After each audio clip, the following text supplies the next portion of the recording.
Di ujung timur, di atas tebing yang curam dan terpencil, tersembunyi sebuah goa yang telah lama terlupakan oleh waktu. Di dalamnya, kesunyian abadi menyelimuti sebuah peti tua yang berdiri kokoh di tengah kegelapan. Ukiran kuno memenuhi permukaan peti itu, menceritakan kisah masa lalu yang telah terkubur ribuan tahun. Namun, yang paling mencolok bukanlah ukiran itu, melainkan segel energi kuno yang menyelubungi peti tersebut. Simbol-simbol dari dinasti kuno berdenyut perlahan, memancarkan cahaya samar yang menari di udara. Lalu, seolah merespons bisikan takdir, segel itu mulai meredup. Cahaya yang menyelimutinya memudar, dan akhirnya lenyap. Kriit. Suara berat memenuhi goa saat tutup peti bergeser, menguak tabir rahasia yang tersembunyi di dalamnya. Dari dalam peti, sosok berjubah putih perlahan bangkit. Rambut hitam panjangnya terurai, berkilau lembut di bawah cahaya redup goa. Sebuah kain putih menutupi kedua matanya, seakan membatasi dirinya dari dunia luar. Saat ia menghirup udara pertama setelah sekian lama, aroma harum yang mewangi tersebar ke seluruh penjuru goa, seolah membawa kehadiran yang tak biasa. Sosok itu berdiri tegak. Jemarinya menggenggam gagang pedang panjang yang tergantung di bahunya. Pedang itu berselimut aura biru yang bergetar pelan, seperti gelombang energi yang menunggu untuk dilepaskan. Ia menghela napas panjang. Ternyata naga itu telah bangkit. Suara lirihnya menggema di dalam goa. Tidak ada ketergesaan, hanya kepastian yang dalam. Ia menundukkan kepala sedikit. Jubah putihnya bergetar diterpa angin yang entah dari mana datangnya. Seperti janjiku pada sang kaisar naga biru, desisnya. Aku takkan melihat dunia, hingga kau sendiri yang membuka penutup mata ini. Tanpa peringatan, tubuhnya melesat keluar dari goa. Wussya ia melesat bagaikan bayangan putih, meninggalkan jejak samar di udara, menuju takdir yang telah menunggunya di bawah langit timur. Di atas puncak bukit yang menjulang, sosok wanita berjubah putih melesat dengan anggun, hinggap dengan ringan seolah menyatu dengan angin. Rambut hitamnya yang panjang berkibar di bawah sinar bulan, sedangkan kain putih yang menutupi kedua matanya tetap terpasang tanpa celah. Di hadapannya, seorang pria telah menunggu dengan tenang. Ia mengenakan pakaian khas keluarga Yin. Jubah gelap dengan corak perak yang mencerminkan kesetiaan dan kehormatan. Aura kekuatan mengalir di sekelilingnya. Namun wajahnya tetap tenang, penuh rasa hormat.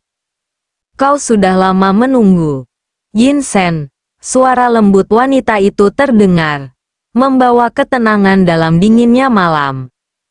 Pria itu menundukkan kepala sedikit. Belum, Putri Long. Jawabnya dengan hormat. Wanita itu, Putri Long Yue, tersenyum samar. Meski matanya masih tersembunyi di balik kain putih yang membelenggunya dari dunia. Yin Sen bukan sembarang pengawal. Ia berasal dari keluarga Yin yang telah lama mengabdi pada Kaisar Naga Biru. Kesetiaannya yang tak tergoyahkan membuatnya tak sekadar menjadi prajurit biasa, tetapi juga bagian dari lingkup keluarga kerajaan. Seperti Long Yue, ia pun pernah tersegel dalam tidur panjang, menunggu takdir memanggilnya kembali. Dan kini, saat waktu telah berputar, mereka kembali berdiri di dunia yang telah berubah. Apakah kita akan langsung menuju kerajaan Naga Biru, Tuan Putri? Tanya Yin Sen dengan penuh kehati-hatian. Long Yue menghela napas pelan. Pandangannya, meskipun tersembunyi, seakan menatap ke kejauhan. Tidak, Yin Sen menatapnya dengan sedikit terkejut. tetapi tetap diam menunggu penjelasan lebih lanjut. Sebelum aku bertemu dengan jodohku, aku tidak akan masuk ke dalam lingkaran kaisar. Suaranya lembut, namun di baliknya tersirat keteguhan yang tak tergoyahkan. Dan aku pun tak yakin Kaisar Naga Biru mau kembali ke lingkaran yang dahulu. Kata-kata itu menggantung di udara, membawa makna yang lebih dalam dari sekadar keputusan pribadi. Long Yue tahu bahwa Kaisar Naga Biru yang dulu ia kenal telah berubah. Dunia tidak sama seperti ribuan tahun lalu. Dan sebelum semuanya kembali ke jalurnya, ada satu hal yang harus ia temukan. Belahan jiwanya. Ia menoleh sedikit ke arah Yin Shen. Ingat, Yin Shen. Pria itu segera mengangkat kepalanya. Di depan orang banyak. Jangan panggil aku Tuan Putri. Suaranya terdengar tegas. Namun tidak keras. Panggil saja namaku. Yin Shen terdiam sesaat. Lalu menunduk dalam-dalam. Baik. Long Yue. Oh, Tuan Putri, katanya.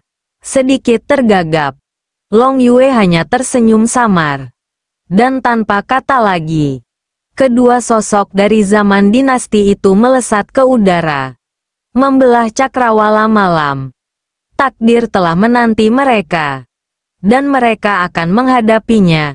Bersama atau terpisah. Sampai semuanya menemukan titik akhir yang telah digariskan oleh waktu. Awal perjalanan Raksa dan Kobel Mentari Pagi menyapu bumi dengan sinarnya yang hangat. Menciptakan bias cahaya keemasan di pelataran perguruan langit senja. Embun masih menggantung di ujung dedaunan. Dan udara yang sejuk membelai wajah dengan kelembutan alam. Namun, di tengah ketenangan pagi itu, suara ledakan berulang kali menggema di tanah lapang perguruan.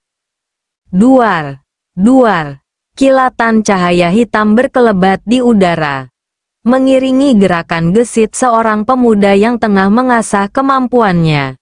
Di tengah arena, Kobel terus melompat dan bergerak.